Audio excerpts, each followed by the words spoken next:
گرچہ میرے جانے سے کوئی فرق نہیں پڑتا، کیونکہ تم دونوں کے بچے یہاں آ چکے ہیں اور ان کا فیصلہ ہے کہ ہم اپنی ماں کی شادی خود کریں گے، اس کے بعد ہی تم عبداللہ کے گھر آ سکتی ہو۔ صالح نے بالکل صحیح کہا۔ لیلا اندر آتے ہوئے زور سے بولی اور تیر کی طرح بھاگ کر میرے پاس آ گئی۔ اس کے پیچھے ہی انور، جمشید، عالیہ اور عارفہ بھی تھے۔ ان کو دیکھ کر میری خوشی کئی گنا بڑھ گئی۔ میں نے سب کو اپنے گلے لگا کر پیار کیا۔ ملنے ملانے سے فارغ ہوئے تو نائمہ نے قدرے غصے کے ساتھ ان سے کہا، یہ کیا بچپنے والی بات تم لوگ کر رہے ہو کہ ہماری دوبارہ شادی ہوگی؟ عالیہ نے کہا، امی پچھلی دنیا میں ہم میں سے کوئی بھی آپ کی شادی میں موجود نہیں تھا، اس لیے ہم سب بہن بھائیوں کی متفقہ رائے یہ ہے کہ ہم آپ لوگوں کی شادی بڑے دھوم دھام سے کریں گے۔ ہم آپ کو خود دلہن بنا کر رخصت کریں گے اور اس وقت تک آپ کا ابو سے پردہ ہوگا۔ انور نے مداخلت کرتے ہوئے کہا، پردے والی بات تو بڑی سخت ہے، بس اتنی شرط لگا دو کہ تنہائی میں نہیں ملیں گے۔ اس مہربانی کا بہت شکریہ، یہ بتا دو کہ شادی کب ہوگی؟ میں نے بے بسی سے پوچھا۔ جب تیاریاں مکمل ہو جائیں گی، عارفہ نے بڑی سنجیدگی سے کہا۔ اور کیا تیاریاں ہوں گی؟ میں نے دریافت کیا۔ میں بتاتی ہوں، لیلا بولی، جگہ تو یہی ٹھیک ہے، بس کپڑے زیورات وغیرہ کا انتظام کرنا ہے، اور مجھے بھی اپنے ذرا اچھے کپڑے بنوانے ہیں، ابو جیسے۔ مجھے تو ابو کے کپڑے دیکھنے کے بعد اپنے کپڑے اچھے ہی نہیں لگ رہے۔ جمشید نے بھی مطالبات میں اپنا حصہ ڈالا۔ اچھا، یہ سب تیاریاں ہو گئیں تو شادی ہو جائے گی؟ میں نے پوچھا۔ کیوں نہیں؟ سب نے مل کر کہا۔ چلو پھر ابھی ہی چلو، میں تمہیں جنت کے سب سے بڑے شاپنگ کے علاقے میں لے چلتا ہوں۔ ویسے تو تم لوگ وہاں گھس بھی نہیں سکتے، لیکن میری طرف سے جو دل چاہے آج شاپنگ کر لو۔ اس پر سارے بچوں نے خوشی کا ایک نعرہ لگایا۔ پھر ہم شاپنگ کے لیے روانہ ہو گئے۔ یہ ایک اور الف لیلوی جگہ تھی۔ میں اس سے پہلے صالح کے ساتھ یہاں کئی دفعہ آ چکا تھا، مگر ہر دفعہ یہاں نت نئی چیزیں موجود ہوا کرتی تھی۔ اس جگہ کے لیے شاپنگ سینٹر یا بازار جیسی اصطلاحات قطعاً غیر مناسب تھی۔ یہ سینکڑوں میل تک پھیلا ہوا ایک علاقہ تھا جو رنگ و نور کے سیلاب سے روشن تھا۔ یہاں رات کا وقت ہی طاری رہا کرتا تھا۔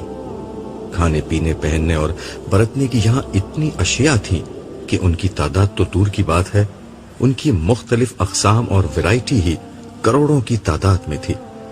ہر جگہ یہاں فرشتے تعینات تھے۔ لوگ ڈسپلے سے چیز پسند کر لیتے اور پھر فرشتوں کو نوٹ کرا دیتے، جس کے بعد یہ چیزیں لوگوں کے گھروں میں پہنچا دی جاتی۔ فرشتے ہر شخص کا ریکارڈ چیک کر کے اس کے بارے میں سب کچھ جان لیتے۔ اس بازار کے دو حصے تھے۔ ایک حصے میں عام جنتی خریداری کر سکتے تھے، دوسرا حصہ خواص کے لیے مخصوص تھا۔ عام لوگ یہاں جا تو سکتے تھے، مگر یہاں خریداری کی اجازت صرف اعلیٰ درجے کے جنتیوں کو تھی۔ یہ سب پہلی دفعہ یہاں آئے تھے۔ میں پہلے انہیں عوام والے حصے میں لے کر گیا۔ یہ لوگ اس کو دیکھ کر ہی خوشی سے پاگل ہو گئے۔ اس کے بعد انہوں نے جو دل چاہا خریدنا شروع کر دیا۔ البتہ نائمہ سارے وقت میرے ساتھ ہی رہی۔ وہ خریداری سے فارغ ہو گئے تو میں نے کہا کہ میں تمہیں کھانا کھلانے لے جاتا ہوں۔ کھانے کے لیے میں انہیں اوپر لے گیا۔ یہاں چھت سے دور دور تک خوبصورت روشنیاں نظر آ رہی تھی، جبکہ اوپر تاروں بھرا آسمان تھا۔ دنیا کے برخلاف جہاں شہر کی روشنیاں تاروں کی چمک کو ماند کر دیتی تھیں، یہاں زمین و آسمان پر یکساں جگمگاہٹ تھی۔ تاروں کی دودھیا روشنی اور ٹھنڈی ہوا میں کھانے کی اشتہا انگیز خوشبو نے فضا کو بے حد مؤثر بنا رکھا تھا۔ بازار کی طرح یہاں بھی پس منظر میں دھیمی سی موسیقی چل رہی تھی۔ کھانے کی اتنی ورائٹی تھی کہ کسی کو سمجھ میں نہیں آتا کہ کیا کھائیں۔ جو چیز لیتے وہ اتنی لذیذ ہوتی کہ چھوڑنے کا دل ہی نہیں چاہتا تھا۔ مگر شکر خدا کا کہ یہاں پیٹ بھرنے کا کوئی مسئلہ ہی نہیں تھا، جس کی بنا پر جب تک دل چاہتا رہا ہم لوگ بیٹھے کھاتے رہے. واپسی پر میں جان بوجھ کر ان لوگوں کو بازار کے اس علاقے سے لے گیا جہاں صرف اعلیٰ درجے کے جنتی خریداری کر سکتے تھے. اسے دیکھ کر ان لوگوں کی آنکھیں پھٹ گئی. جمشید نے کہا, یہ بھی شاپنگ سینٹر کا حصہ ہے؟ ہاں, یہ بھی شاپنگ کا علاقہ ہے, میں نے جواب دیا. میری بات پوری طرح سنے بغیر ہی یہ سب لوگ شاپنگ کے لیے بکھر گئے. میرے ساتھ نائمہ ہی رہ گئی. کیوں, تم کچھ نہیں خریدو گی؟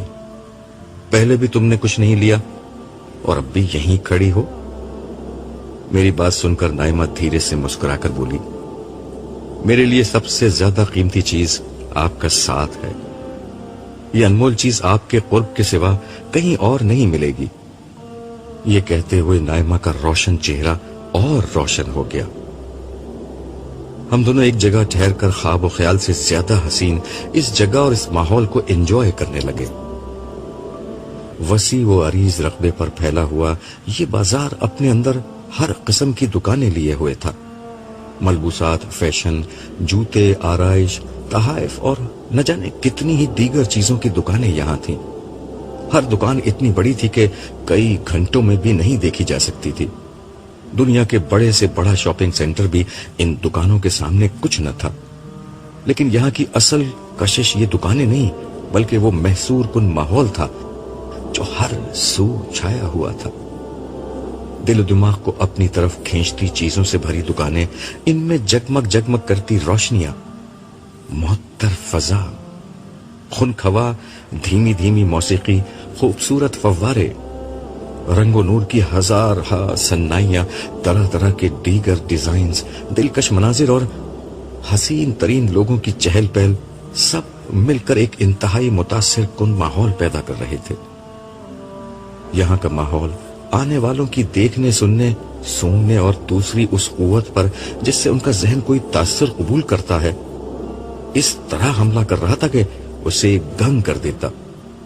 دوسروں کے لیے یہ جگہ خریداری کی جگہ تھی, جبکہ میرے لیے یہ ذوق جمال کی تسکین کا ایک اعلیٰ ذریعہ تھی.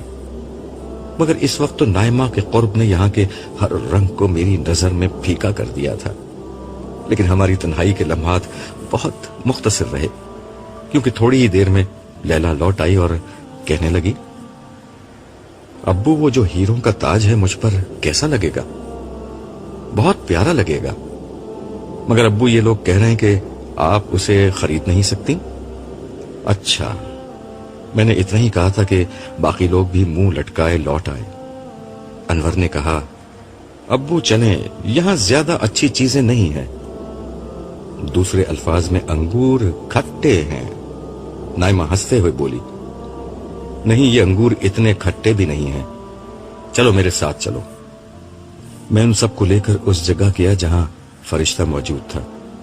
میں نے اس سے کہا, میرا نام عبداللہ ہے, یہ میرے بیوی بچے ہیں, انہیں جو چاہیے آپ دے دیجئے.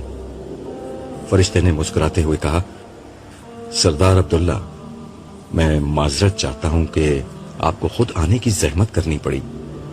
انہیں جو چاہیے یہ لوگ لے سکتے ہیں. ان سب کا چہرہ خوشی سے دمک اٹھا اور یہ لوگ ایک دفعہ پھر خریداری مشن پر نکل کھڑے ہوئے. دربار کا آغاز ہونے والا تھا. اہل جنت کے عوام و خواص, درباری و مقربین, انبیاء و صدیقین اور صالحین سب اپنی اپنی جگہوں پر آ کر بیٹھ رہے تھے. دربار سے قبل اللہ تعالیٰ کی طرف سے ایک خصوصی دعوت کا اہتمام تھا. یہ دعوت ابھی تک ہونے والی سب سے بڑی دعوت تھی, جس میں حضرت آدم سے لے کر قیامت تک کے تمام اہل جنت جمع تھے. 5 جلیل القدر رسولوں کو اللہ تعالیٰ کی طرف سے اس دعوت کی میزبانی کی ذمہ داری دی گئی تھی. نوح علیہ السلام, ابراہیم علیہ السلام, موسیٰ علیہ السلام, عیسیٰ علیہ السلام اور محمد صلی اللہ علیہ وسلم اس تقریب کے میزبان تھے. یہ دعوت ایک بہت بلند پہاڑ کے دامن میں منعقد ہوئی تھی. یہ بہت وسیع اور کشادہ میدان تھا جو ایک باغ کی شکل میں پھیلا ہوا تھا. یہاں سے دور دور تک پھیلا سر سبز و شاداب علاقہ آنکھوں کو ٹھنڈک دے رہا تھا. اس میدان کے بیچ بیچ میں دریا بہ رہے تھے. اس دعوت کا پورا انتظام عرب کی روایات اور عجم کی شان و شوکت کے لحاظ سے ترتیب دیا گیا تھا، اسی لیے نشستیں شاہی تخت کی شکل میں تھیں جن پر ہیرے اور موتی جڑے ہوئے تھے۔ زمین پر دور دور تک دبیز قالین اور غالیچے بچھے ہوئے تھے۔ غلمانوں کی ایک بہت بڑی تعداد ہاتھوں میں شراب کے جگ لیے پھر رہے تھے۔ اہل جنت کو جس قسم کی شراب کی طلب ہوتی وہ نظر اٹھاتے اور یہ غلمان لمحے بھر میں حاضر ہو کر ان کی خواہش کے مطابق جام بھر دیتے۔ یہ شراب کیا تھی؟ شفاف مشروب تھا جس میں لذت، سرور اور ذائقہ تو بے پناہ تھا، مگر نشے کی خرابیاں یعنی بدبو، درد سر، عقل کی خرابی وغیرہ کچھ نہیں تھی۔ ساتھ میں مختلف قسم کے پرندوں اور دیگر جانوروں کے گوشت سے تیار کیے گئے لذیذ کھانے سونے اور چاندی کی رکابیوں میں مسلسل پیش کیے جا رہے تھے۔ درختوں کی ڈالیاں پھلوں سے لدی تھی اور جب کسی پھل کا جی چاہتا وہ ڈالی جھک جاتی اور لوگ اس پھل کو توڑ لیتے۔ زرق برق لباس پہنے حسین و جمیل نوجوان مرد اور عورتیں ہر سمت نظر آ رہے تھے۔ ان کے چہرے روشن، آنکھیں چمکدار، لبوں پر قہقہے اور مسکراہٹیں تھیں۔ یہ منظر دیکھ کر مجھے دنیا کی محفلیں یاد آ گئی جہاں خواتین میک اپ کا تام جھام کیے خدا کی حدود کو پامال کرتی اور اپنی زینت اور نصفانیت کی نمائش کرتی محفلوں میں شریک ہوا کرتی تھی۔ مرد اپنی نگاہوں کو جھکانے کے بجائے اس نمائش سے اپنا حصہ وصول کرتے تھے۔ اپنی نمائش سے رکنے والی خواتین اور اپنی نگاہوں کو پھیرنے والے مردوں کو کتنی مشقت کا سامنا کرنا پڑتا تھا، مگر اب ساری مشقت ختم۔ میں نے دل میں سوچا یہ محفل حسین ترین خواتین سے بھری ہوئی تھی جن کے لباس اور زیورات اپنی خوبصورتی میں بے مثل اور ہر نظر کو خیرہ کرنے کے لیے بہت تھے، مگر اللہ تعالیٰ نے انسانوں کے قلوب اس طرح پاکیزہ کر دیے تھے کہ نگاہوں میں آلودگی اور دلوں میں خیانت کا تصور بھی نہیں رہا تھا۔ ہر مرد اور ہر عورت خوبصورتی مگر پاکیزگی کے احساس میں زندہ تھا۔ اب اپنی زینت کے اخفا کا کوئی حکم تھا اور نہ نگاہوں کو پھیرنے کی کوئی پابندی تھی۔ کتنی تھوڑی تھی وہ مشقت اور کتنا زیادہ ہے یہ بدلہ۔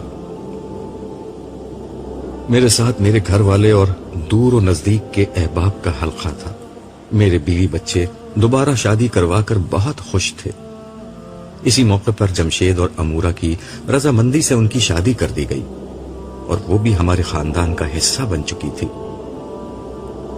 زندگی خوشیوں اور سرشاریوں کی شاہراہ پر ہموار طریقے سے رواں دواں تھی۔ میرے دل میں بس ایک بے نام سا احساس تھا، وہ یہ کہ میرے سارے محبت کرنے والے لوگ میرے ساتھ آ چکے تھے سوائے میرے استاد فرحان احمد صاحب کے۔ ایک مہم سی امید تھی کہ شاید میں دربار میں ان سے مل سکوں۔ دعوت کے اختتام پر لوگ دربار میں اپنی اپنی متعین نشستوں پر آ کر بیٹھنا شروع ہو گئے۔ عرش الہی کے بالکل قریب مقربین بیٹھے ہوئے تھے۔ ان میں حضرت انبیاء، صدیقین و شہداء اور صالحین کی ایک بہت بڑی تعداد شامل تھی، جبکہ باقی اہل جنت ان کے پیچھے بیٹھے ہوئے تھے۔ اس نشست کی سب سے خاص بات یہ تھی کہ آج پہلی دفعہ لوگوں نے دیدار الہی کی اس نعمت سے فیضیاب ہونا تھا جو اہل جنت کا سب سے بڑا احساس تھا۔ نبی کریم صلی اللہ علیہ وسلم نے خبر دی تھی کہ جس طرح دنیا میں 14ویں کا چاند کا دیدار کیا جاتا ہے اسی طرح جنت میں دیدار الہی ہوگا۔ اس لیے لوگوں میں بے پناہ جوش و خروش تھا۔ اس کے علاوہ آج ہی کے دن لوگوں کو ان کے اعزاز و مناقب رسمی طور پر عطا کیے جانے تھے، چنانچہ ہر شخص دربار کے آغاز کا منتظر تھا۔ لوگ اپنی اپنی نشستوں پر براجمان ہو چکے تھے۔ ہر زبان پر تسبیح و تمجید، ہر دل میں تکبیر و تحلیل اور ہر نگاہ میں حمد و تشکر کے احساسات تھے۔ لوگ بار بار یہ بات کہہ رہے تھے کہ یہ سب اللہ کا احسان ہے کہ اس نے ہماری رہنمائی کر دی، وگرنہ ہم کبھی اس جنت تک نہیں پہنچ سکتے تھے۔ دربار کے آغاز پر فرشتوں نے اللہ کی تسبیح و تمجید کی۔ اس کے بعد داؤد علیہ السلام تشریف لائے اور اپنی پرسوز آواز میں ایک حمدیہ گیت اس طرح گایا کہ سما بند گیا۔ اس کے بعد حاملین عرش نے اعلان کیا کہ پروردگار عالم اپنے بندوں سے گفتگو فرمائیں گے۔ کچھ ہی دیر میں اللہ تعالیٰ نے انتہائی محبت اور نرمی کے ساتھ اپنے بندوں سے گفتگو فرمانا شروع کی۔ اس گفتگو میں اللہ تعالیٰ نے اپنے بندوں کی بڑی تحسین فرمائی جو اپنی محنت، جدوجہد اور صبر سے اس مقام تک پہنچے تھے۔ بندوں سے پوچھا گیا کہ کیا وہ اس صلے پر راضی ہیں جو ان کی محنت کے عوض انہیں ملا ہے؟ سب نے یک زبان ہو کر جواب دیا کہ ہم نے اپنی توقعات سے بڑھ کر بدلہ پایا ہے، اور وہ کچھ پایا ہے جو کسی اور مخلوق کو نہیں ملا۔ ہم کیوں تجھ سے راضی نہ ہوں؟ اس پر ارشاد ہوا، اب میں تمہیں وہ دے رہا ہوں جو ہر چیز سے بڑھ کر ہے، میں تمہیں اپنی رضا سے نوازتا ہوں۔ اس کے ساتھ ہی فضا اللہ تعالیٰ کی کبریائی کے نعروں سے گونج اٹھی۔ پھر مناقب و اعزاز کا سلسلہ شروع ہوا۔ یہ بہت طویل عمل تھا، لیکن یہاں ان گنت نعمتیں مسلسل مہیا کی جا رہی تھیں جن کی بنا پر لوگ اطمینان کے ساتھ بیٹھے ہوئے تھے۔ دیگر لوگوں کی طرح میرے گھر والے بھی میرے ساتھ ہی اگلی نشستوں پر بیٹھے تھے۔ میں یہ سب کچھ دیکھ رہا تھا اور دل میں سوچ رہا تھا کہ دنیا کی کتنی کم مشقت اٹھا کر آج کتنا بڑا صلہ انسانیت کو مل گیا۔ لیکن مجھے خیال آیا کہ انسانیت کی اکثریت تو اس امتحان میں ناکام ہی ہو گئی۔ پھر مجھے اپنے استاد فرحان صاحب کا خیال آیا۔ وہ آج بھی مجھے نہیں مل سکے تھے، حالانکہ میرا خیال یہ تھا کہ وہ آج کے دن تو کہیں نہ کہیں مل ہی جائیں گے۔ میں نے سوچا کہ صالح سے دریافت کروں۔ وہ یہاں میرے ساتھ موجود نہیں تھا، لیکن اسی وقت وہ میرے پاس آ کھڑا ہوا۔ اسے دیکھ کر میں نے کہا، مجھے خیال تھا کہ میں دربار میں کسی موقع پر اپنے استاد کو دیکھ سکوں گا، مگر وہ مجھے نہیں مل سکے۔ میرے استاد کا کچھ معلوم ہوا؟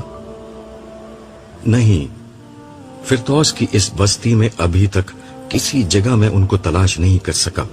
میرا خیال ہے کہ اب تم بھی ان کے بارے میں سوچنا چھوڑ دو۔ بظاہر خدا اپنا فیصلہ کر چکا ہے، دنیا کی کوئی طاقت اب اس فیصلے کو نہیں بدل سکتی۔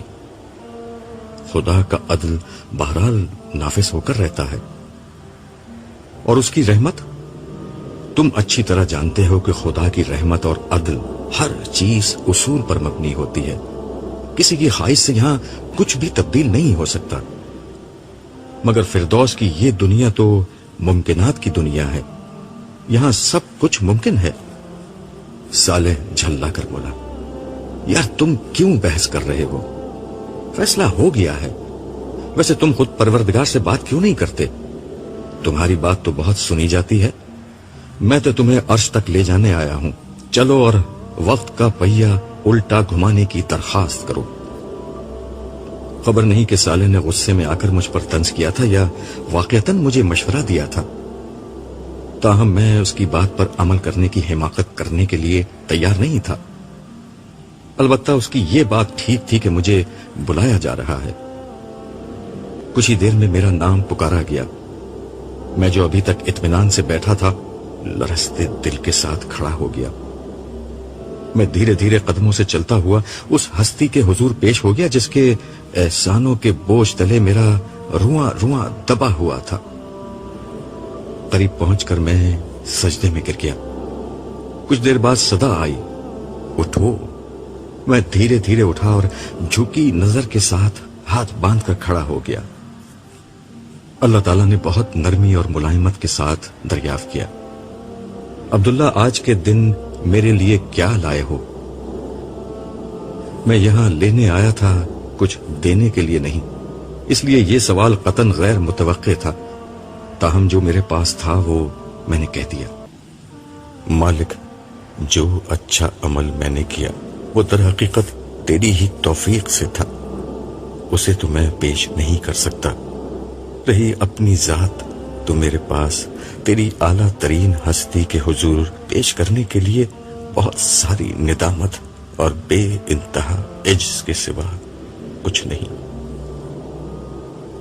اچھا کیا ندامت اور عجز لے آئے، یہ چیزیں میرے پاس نہیں ہوتی، میں انہیں تمہارے نام سے اپنے پاس رکھ لوں گا۔ اب بولو کیا مانگتے ہو؟ عرض کیا، عطا اور رضا دونوں مل گئی ہیں، میرا ظرف اتنا چھوٹا ہے کہ اس کے بعد مانگنے کے لیے کچھ نہیں بچتا، لیکن آپ جو بھلائی اور بھیک عطا فرمائیں گے میں اس کا محتاج ہوں۔ قریب موجود حاملین عرش میں سے ایک فرشتے کو اشارہ ہوا، اس نے میرے اعزاز و مناقب بیان کرنا شروع کر دیے۔ یہ تو مجھے معلوم تھا کہ میں اس نئی دنیا کے حکمران اور ایلیٹ کلاس کا حصہ ہوں، مگر یہاں جو کچھ دیا گیا وہ میری حیثیت، توقعات اور اوقات سے بہت زیادہ تھا۔ فرشتہ بول رہا تھا اور میں شرم سے سر جھکا کر یہ سوچ رہا تھا کہ پروردگار عالم کی کریم ہستی مجھ گناہگار کے ساتھ ایسی ہے تو نیکوں کاروں کے ساتھ کیسی ہوگی۔ فرشتہ خاموش ہوا تو مجھے مخاطب کر کے کہا گیا، عبداللہ گناہگار تو سب ہوتے ہیں، مگر رجوع اور توبہ کرنے والوں کو میں گناہگار نہیں لکھتا، اور تم نے مجھ سے اور میری اس ملاقات سے بندوں کو متعارف کرانے کے لیے زندگی لگا دی تھی، تمہیں تو میں نے وفادار لکھا ہے۔ لمحہ بھر کی خاموشی کے بعد کہا گیا، مجھے معلوم ہے جو کچھ ابھی تم سالے سے کہہ رہے تھے، میں وہ بھی جانتا ہوں جو تم حشر میں اپنے نامہ اعمال کی پیشی کے وقت سوچ رہے تھے۔ تم یہی سوچ رہے تھے نا کہ کاش ایک موقع اور مل جائے، کاش کسی طرح گزرا ہوا وقت پھر لوٹ آئے، تاکہ میں ایک ایک شخص کو جھنجھوڑ کر اس دن کے بارے میں خبردار کر سکوں۔ عبداللہ میں تمہاری تڑپ سے بھی واقف ہوں اور اپنی ذات سے وابستہ تمہاری امیدوں سے بھی۔ یہ بھی تم نے ٹھیک سمجھا کہ بے شک میں بے نیاز ہوں، اور یہ بھی کہ میں صاحب جمال و کمال اور جلال والا ہوں۔ میں یہ بھی جانتا ہوں کہ تمہارا کل اثاثہ یہی ہے کہ تمہاری پہنچ میرے قدموں تک ہے۔ میرے لیے تمہاری بھی اہمیت ہے اور تمہاری اس بات کی بھی، لیکن خاموشی کا پھر ایک وقفہ آیا اور میں لرزتے دل کے ساتھ سوچ رہا تھا کہ میرے رب سے نہ زبان سے نکلنے والے الفاظ پوشیدہ رہتے ہیں اور نہ دل میں آنے والے خیالات اس کے علم سے باہر رہ سکتے ہیں۔ بے اختیار میری زبان سے نکلا، میرے رب تو پاک ہے۔ مجھے معلوم تھا کہ تم اپنی دلی تمنا کے اظہار کے لیے یہی پیرائے بیان اختیار کرو گے۔ دیکھو، لوگوں کو دوبارہ دنیا میں بھیجنا میری اس گیم کا حصہ نہیں، اس لیے دنیا میں نہ تم جا سکتے اور نہ دوسرے انسان، مگر وقت میرا غلام ہے، میں چاہوں تو اس کا پہیہ الٹا گھما سکتا ہوں۔ پھر ایک فرشتے کو اشارہ ہوا، وہ ہاتھوں میں چاندی کے اوراق کا ایک پلندہ لے کر میرے قریب آیا۔ میں نے دیکھا تو پہلے ورق پر سونے کے تاروں سے لکھا ہوا تھا، جب زندگی شروع ہوگی۔ صدا آئی، عبداللہ یہ تمہاری روداد ہے، اس نئی دنیا میں جو تمہارے ساتھ ہوا اس کا کچھ حصہ اس میں محفوظ کر دیا گیا ہے۔ تمہاری خاطر اب تمہاری اس داستان کو وقت کی کھڑکی سے دوبارہ پچھلی دنیا میں بھیجا جا رہا ہے۔ اس بات کا انتظام کیا جائے گا کہ یہ روداد انسانوں تک پہنچا دی جائے، میں اپنے بندوں اور بندیوں کے دلوں میں ڈال دوں گا، وہ تمہاری اس داستان کو اپنے ہر جاننے والے تک پہنچا دیں گے، ہر اس شخص تک جسے وہ آخرت کی رسوائی سے بچا کر جنت کی منزل تک پہنچانے کے خواہش مند ہوں گے۔ عجب نہیں کہ کوئی خوش بخت اس پیغام کو پڑھ کر اپنے عمل کو بدل دے، عجب نہیں کہ کسی کی زندگی بدل جائے، عجب نہیں کہ کسی کا مستقبل بدل جائے۔ میں لوگوں کو تمہاری درخواست پر ایک موقع اور دینا چاہتا ہوں، ابدی خسارے سے پہلے، ابدی ہلاکت سے پہلے۔ میں بے اختیار اللہ اکبر کہتا ہوا سجدے میں گر گیا۔ اللہ اکبر، اللہ اکبر۔ مؤذن نے ابھی یہ الفاظ ادا ہی کیے تھے کہ عبداللہ ایک جھٹکے کے ساتھ اللہ اکبر کہتا ہوا بیدار ہو گیا۔ وہ خالی خالی نظروں سے ارد گرد دیکھ رہا تھا۔ کچھ دیر تک وہ نہیں سمجھ سکا کہ وہ کہاں ہے، وہ تو اللہ تعالیٰ کے سامنے کھڑا تھا۔ اس نے غور کیا، وہ اس وقت بھی اللہ تعالیٰ کے سامنے موجود تھا۔ بیت اللہ میں کعبہ کے عین سامنے فجر کا وقت تھا اور مسجد حرام میں لوگوں کی چہل پہل جاری تھی. تو کیا میں نے خواب دیکھا تھا؟ عبداللہ نے خود سے سوال کیا. مگر وہ تو بالکل حقیقت تھی. وہ حشر کا دن، وہ جنت کی محفل اور خدا کے سامنے میری حاضری. اگر وہ حقیقت تھی تو پھر یہ کیا ہے؟ اور اگر یہ حقیقت ہے تو پھر وہ حقیقت سے زیادہ یقینی چیز کیا تھی؟ وہ خواب تھا یا یہ خواب ہے؟ وہ مسلسل بڑبڑائے جا رہا تھا.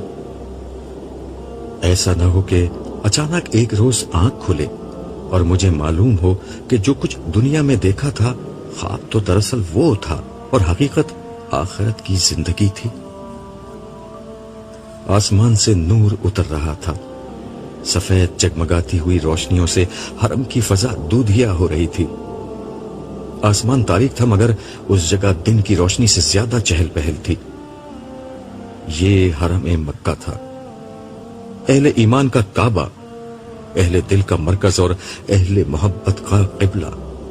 خدا کے بندے اور بندیاں، ہر نسل ہر قوم کے لوگ یہاں جمع تھے، خدا کی حمد و تسبیح اور تعریف کرتے ہوئے. آج حرم پاک میں عبداللہ کی آخری شب تھی، مگر یہ آخری شب عبداللہ کی زندگی کی سب سے قیمتی شب بن چکی تھی.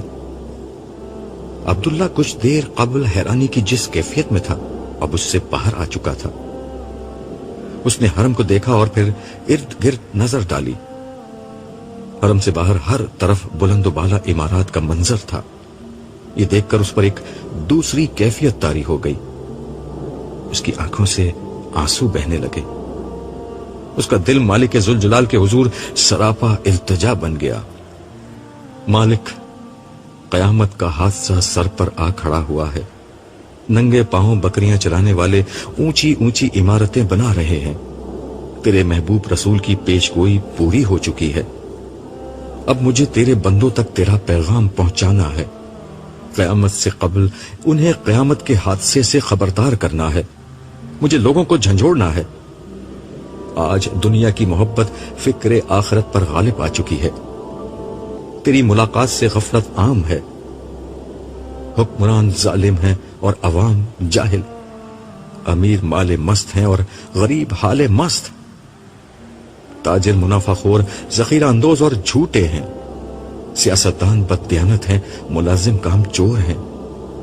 مردوں کا مقصد حیات صرف دولت کمانا بن چکا ہے اور عورتوں کا مقصد زندگی محض زیب و زینت اور اپنی نمائش. عبداللہ کی آنکھوں سے آنسو جاری تھے. اس کے دل سے مسلسل دعا و مناجات نکل رہی تھیں. وہ دعا جس کا قبول ہونا شاید مقدر ہو چکا تھا. مولا، آج لوگ تجھ سے غافل و بے پرواہ ہو کر ظلم اور دنیا پرستی کی زندگی گزار رہے ہیں. مذہب کے نام پر کھڑے ہوئے لوگ فرقہ واریت کے اسیر ہیں یا سیاست میں الجھے ہوئے ہیں. کوئی نہیں جو تیری ملاقات سے خبردار کر رہا ہو. تو مجھے اس خدمت کے لیے قبول فرما لے. تو مجھے اپنے پاس سے ایسی صلاحیت عطا کر کہ میں تیری ملاقات اور آنے والی دنیا کا نقشہ تیرے بندوں کے سامنے کھینچ کر رکھ دوں. جو کچھ تو نے قرآن میں بیان کیا اور تیرے محبوب نبی نے جس عظیم واقعے کی خبر دی ہے، اس دن کی ایک زندہ تصویر میں تیرے بندوں تک پہنچا دوں. انسانیت کو معلوم نہیں کہ اس کے پاس مہلت عمل ختم ہو چکی ہے. مجھے قبول کر کے میں اس بات سے تیرے بندوں کو خبردار کر سکوں.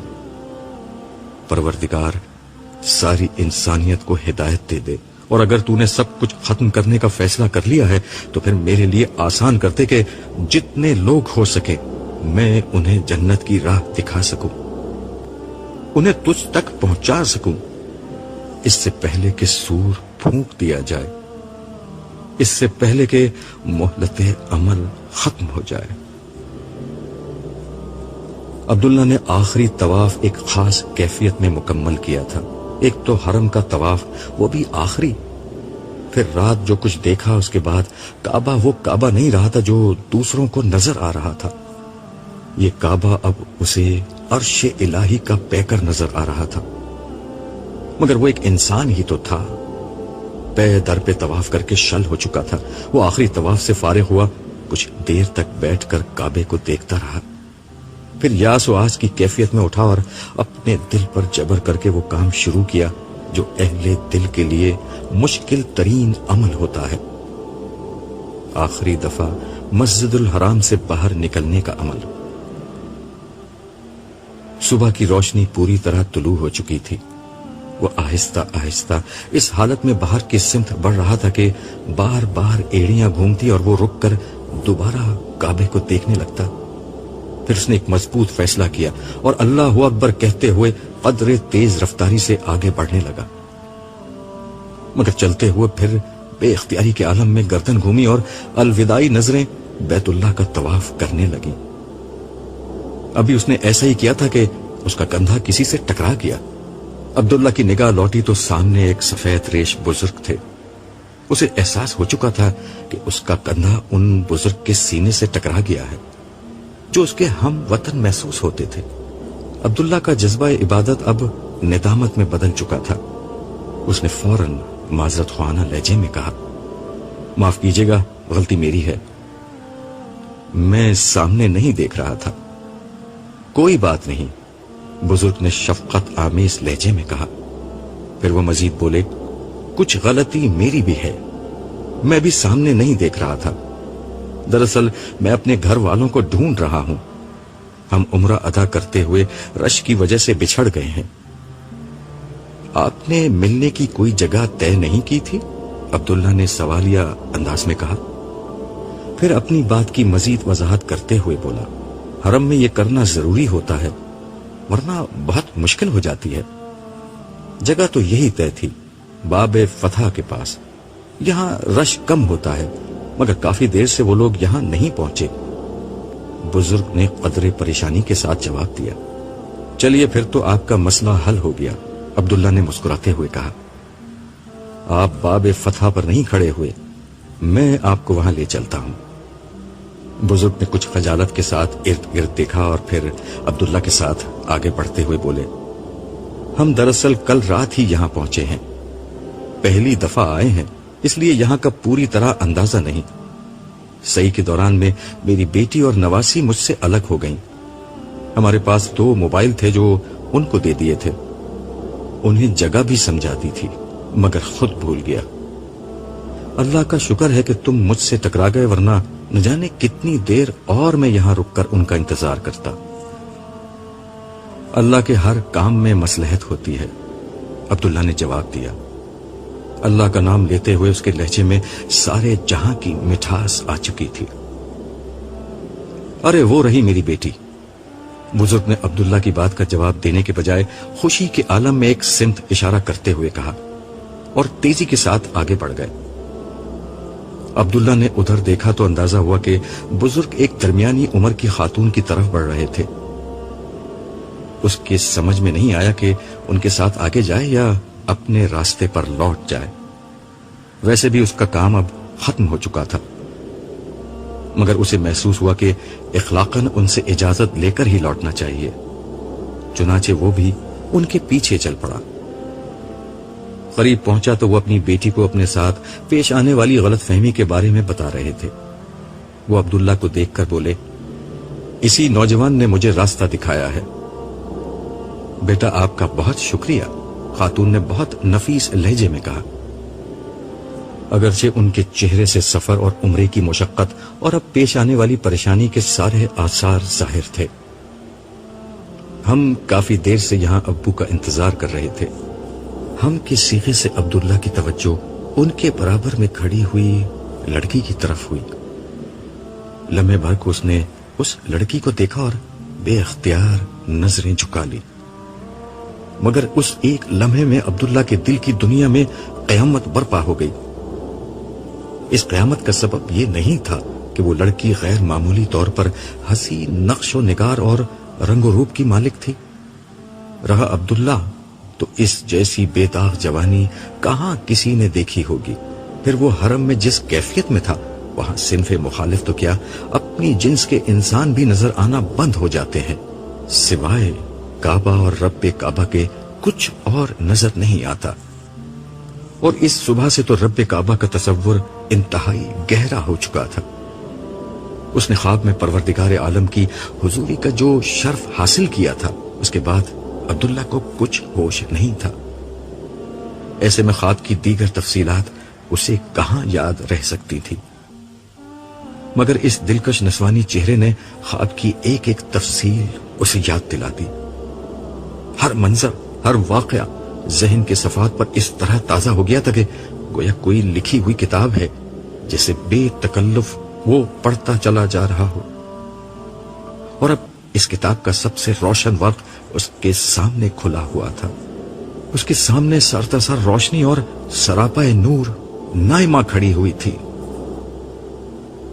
خاموشی کا وقفہ طویل ہو رہا تھا، مگر عبداللہ اس سے بے نیاز گردن جھکائے کھڑا تھا۔ وہ اپنے آپ کو یقین دلانے میں مشغول تھا کہ جو کچھ اس نے دیکھا ہے وہ اس کا وہم ہے، اس کی نظر کا دھوکہ ہے، اس کی یادداشت کی کمزوری ہے، یا شاید اس کی عمر کا تقاضا ہے، یا پھر شیطان کی در اندازی ہے جو حرم سے رخصت ہوتے وقت اس کی ساری ریاضت اور محنت کو ضائع کرنا چاہتا ہے۔ شیطان حرم میں آنے والے بڑے بڑے نیک لوگوں کی کمائی اسی طرح لمحہ بھر میں لوٹ لیتا ہے۔ کسی بھی بہانے سے ایک نظر کی خواہش، ایک لمس کا جذبہ، ایک لمحے کی حیوانیت، ایک لمحے کی ہوس عمر بھر کی ریاضت کو برباد کر سکتی ہے۔ ہاں، یہی لمحہ بطور آزمائش میری زندگی میں آ گیا ہے۔ شیطان چاہتا ہے کہ میں اس لڑکی کو اپنے خواب کی تعبیر سمجھ کر اپنی آنکھوں میں شیطان کو بسیرا کرنے دوں۔ میں اس کو ایسا نہیں کرنے دوں گا، ہرگز ایسا نہیں کرنے دوں گا۔ عبداللہ نے دل میں سوچا اور فیصلہ کیا کہ اسے فوراً یہاں سے رخصت ہو جانا چاہیے، مگر اس سے قبل کہ وہ ان لوگوں سے اجازت لیتا، خاموشی کی طویل ہوتے ہوئے وقفے کو ایک تھکی ہوئی مگر انتہائی مترنم آواز نے توڑا۔ نانا ابو، جاگتے ہوئے ساری رات ہو گئی ہے، اب جلدی سے ہوٹل چلیے۔ اس آواز نے عبداللہ کے رہے سہے ہوش بھی اڑا دیے۔ یہ آواز اس کے لیے اجنبی قطن نہ تھی، اسے ہلکا سا چکر آیا۔ بزرگ جو اس کی کیفیت سے قطن بے خبر تھے بولے، ہاں بیٹا چلتے ہیں، ذرا ان سے اجازت لے لیں۔ اس سے قبل کہ وہ بزرگ عبداللہ سے کچھ کہتے، ان کی صاحبزادی نے جو ایک نفیس طبیعت کی خاتون تھیں عبداللہ سے پوچھا، بیٹا چلتے چلتے اپنا نام تو بتاتے جاؤ۔ میرا نام عبداللہ ہے۔ بمشکل عبداللہ کی زبان سے یہ الفاظ نکلے۔ اب یہ وہ وقت تھا جب تہذیبی تقاضوں کے پیش نظر بزرگ نے اپنے آپ کو متعارف کرانا ضروری سمجھا۔ اچھا ہوا بیٹا آمنہ تم نے ان سے تعارف حاصل کر لیا، میں بھی اپنا تعارف کرا دوں۔ میرا نام اسماعیل ہے اور یہ میری بیٹی آمنہ ہے۔ پھر وہ ایک لمحے کے لیے رکے اور اپنی نواسی کی طرف دیکھتے ہوئے محبت آمیز لہجے میں بولے، اور یہ سب سے زیادہ تھکی ہوئی میری نواسی ہے، اس کا نام نائمہ ہے۔ عبداللہ کی شدید ترین خواہش تھی کہ ایک اجنبی نام اس کے کانوں تک پہنچے تاکہ وہ کچھ تو خود کو بہلاوا دے سکے، مگر نائمہ کا نام تابوت کی آخری کیل بن کر اس کے کانوں میں گونجا۔ اس دفعہ دنیا کی کوئی طاقت عبداللہ کو دوبارہ نظر اٹھانے سے نہیں روک سکی۔ اس کے سامنے واقعی نائمہ کھڑی ہوئی تھی، وہ لڑکی جسے اس نے زندگی میں پہلی دفعہ جاگتی آنکھوں سے دیکھا تھا۔ مگر عبداللہ نے گھومتے ہوئے دماغ سے سوچا، اگر وہ خواب تھا تو یہ کیسی حقیقت تھی؟ یہ اگر حقیقت ہے تو پھر وہ خواب؟ معاملہ عبداللہ کی برداشت سے زیادہ ہو چکا تھا۔ اسے آنے والے چکر اب تیز ہو گئے۔ وہ نائمہ کو دیکھتے ہوئے لہرایا اور بے ہوش ہو کر زمین پر گر پڑا۔ یہ ناول اگر آپ نے مکمل کر لیا ہے تو امید ہے کہ بیشتر قارئین کی طرح یہ آپ کے لیے ایک نئی دنیا کا تعارف ثابت ہوا ہوگا۔ آپ کی دلچسپی شاید اب ناول کے اگلے حصے میں ہو، لیکن میری دلچسپی اس بات میں ہے کہ یہ ناول آپ کے لیے پروردگار عالم کی آخری کتاب کا ایک نیا تعارف بن جائے۔ میں نے جو کچھ لکھا ہے وہ قرآن مجید اور احادیث کے بیانات اور مجمل اشارات کی شرح و وضاحت میں لکھا ہے۔ اللہ بدلے کے دن کا مالک ہے، جنت اصل کامیابی ہے، جہنم کا خسارہ حقیقی ناکامی ہے، دنیا کی زندگی دھوکہ اور متاع قلیل ہے، انسان کی ابدی کامیابی صرف اور صرف ایمان اور عمل صالح کی قرآنی دعوت کی پیروی میں ہے۔ یہی سب انبیاء کی دعوت اور قرآن مجید کا خلاصہ ہے۔ مجھے یقین ہے کہ اس ناول کو پڑھنے کے بعد جب آپ قرآن مجید کو سمجھ کر ترجمے کے ساتھ پڑھیں گے تو آپ پر قرآن مجید کے بیانات کی معنویت بڑی حد تک واضح ہونے لگے گی۔ قرآن آپ کے لیے ایک اندیکھی دنیا کا نہیں بلکہ ایک مانوس دنیا کا تعارف بن جائے گا۔ اگر آپ نے قرآن مجید کو اس طرح پا لیا تو یہ میری سب سے بڑی کامیابی ہوگی۔ امید ہے کہ اس ناول کے مطالعے کے بعد آپ کم از کم ایک مرتبہ پورے قرآن مجید کو ترجمے کے ساتھ ضرور پڑھیں گے، اور کیا ہی اچھا ہو کہ قرآن مجید آپ کی زندگی بن جائے۔ خیر اندیش ابو یحییٰ۔